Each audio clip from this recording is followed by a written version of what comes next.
단짠 뉴스 소개해줄 이다솜 아나운서 나와 있습니다. 어서 오세요. 네, 안녕하세요. 네, 반갑습니다. 오늘 단짠 뉴스 부탁드립니다. 네, 오늘 소개해드릴 첫 번째 키워드는요.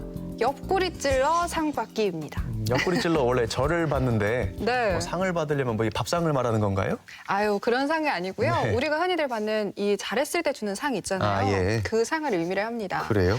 네. 옆구리를 찔러서 상을 받았으면 뭐 억지로 상을 받았다는 얘기 같은데요? 비슷한데요. 네. 이 경실련의 조사에 따르면 많은 지자체장과 공공기관장들이요. 이 돈을 주고 상을 받는 정황들이 조사 결과 확인이 됐다고 합니다. 네. 그래서 상다운 상이라고는 볼 수는 없겠죠. 지자체랑 공공기관장이 상을 돈 주고 샀다는 말인데 어떻게 그런 일이 있을 수 있는지 이해가 안 되는데 경실련 조사 결과 좀 더 자세히 들려주실까요? 네, 경실련이요. 지자체와 공공기관의 이 시상식 예산 사용 현황을 조사를 했는데요. 2014년부터 2018년까지 그러니까 총 5년간의 이 지출 내역을 조사한 결과 이 특정 신문사나 민간단체 홍보비로 총 93억 원을 지불했다고 하더라고요.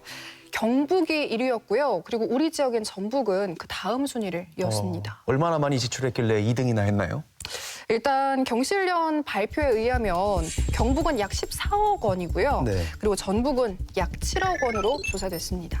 근데 뭐 홍보비로 지출했다고 그게 꼭 상 받는 대가다 이렇게 볼 수는 없잖아요. 뭐 우연의 일치일 수도 있고요. 네. 그런데 지자체장이나 이 공공기관장이 상을 받은 것이 이 특정 신문사나 민간 단체의 이 대거의 광고비나 홍보비가 들어간 거죠. 네. 그리고 또 상을 받았던 곳이었기 때문에 이 연관성을 좀 보고 있다고 합니다. 그리고 신문사들도요, 각종 이 브랜드 대상을 만들면서 어떻게 보면 이 수익 사업으로 활용하고 있다고 하더라고요. 결국은 상 받은 거의 대가 또는 상 받을 걸 예상하고 미리 네. 그 대가로 홍보비를 예산으로 지출했다는 말이네요. 네, 맞습니다.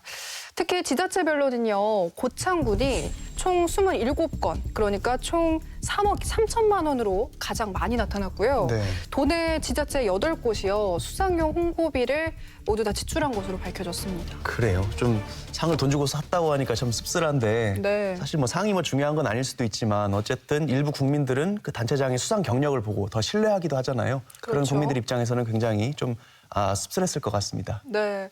그래서 경실련 관계자는 앞으로 이 법적인 검토 후에 이 일부 지자체장을 검찰 고발하기로 했고요.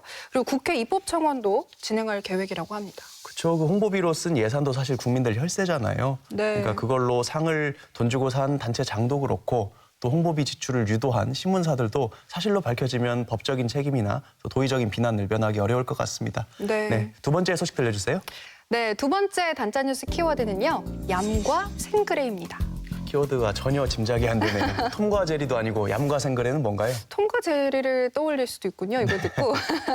일단 얌과 생그레라는 키워드를 소개해드리기 전에요. 최근에 이 뉴스에서 많이 나오는 연탄 나눔 봉사 활동을 좀 소개해드리면 좋을 것 같아요. 네, 연말 되면 이렇게 모임에서 연탄 봉사 또 김장 봉사 많이 하시죠? 그렇죠. 네. 맞습니다. 최근에는요. 전주 양형고의 학교 협동조합에서요. 260만 원을 모아서 사랑의 연탄 나눔 봉사를 했다고 하더라고요. 좋은 일을 했네요. 네. 근데 학교 협동조합이라고 하는데 좀 생소한데요? 네, 학교 협동조합이라고 하면요. 학생 그리고 교직원 같은 이렇게 학교 구성원뿐만이 아니고요. 네. 지역민들도 함께 가입해서 활동할 수 있다고 합니다. 학생들까지도 참여해서 활동한다고 하니까 또 신기한데 어떤 활동들을 주로 합니까? 네, 학생들이 직접 실천할 수 있는 그런 활동들이 많은데요. 네. 예를 들면 교내 매점을 운영한다던가 아니면 교복 공동구매 그리고 참고서 나눔 활동처럼 이렇게 학생들이 직접 참여할 수 있는 활동이 주를 이루고 있습니다. 학생들 이렇게 자립심도 키울 수 있고 또 더불어 살아가는 가치도 배우고 네. 그야말로 좀 살아있는 교육의 현장 아닌가 싶은데 네. 혹시 이런 학교 협동조합이 우리 지역의 양현고에만 있나요? 아니요, 그렇지 않고요. 우리 전북 지역에는 총 4곳의 학교 협동조합이 있는데요. 일단 가장 먼저 생긴 전라중학교에 생그레가 있고요. 그리고 방금 소개해드렸던 양형고에 얌이 있고요.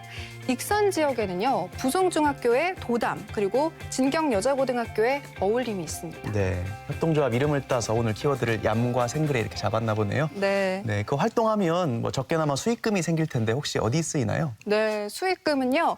학생들의 복지를 위한 환경 개선이나 아니면 장학금 기증 또는 연탄 나눔처럼 이렇게 사회에 기증하고 환원하는 데 쓰인다고 합니다. 정말 좋네요. 학생들이 주체적으로 참여해서 협동조합의 정신도 배우고 나눔도 같이 하고 이게 우리 나비 효과라는 말이 있는데 학생들의 네. 이런 작은 활동들이 지역사회에 큰 좋은 영향을 많이 미치면 좋겠습니다. 네. 네, 오늘 단짠 뉴스 소개해준 이다솜 아나운서였습니다. 고맙습니다. 네, 고맙습니다.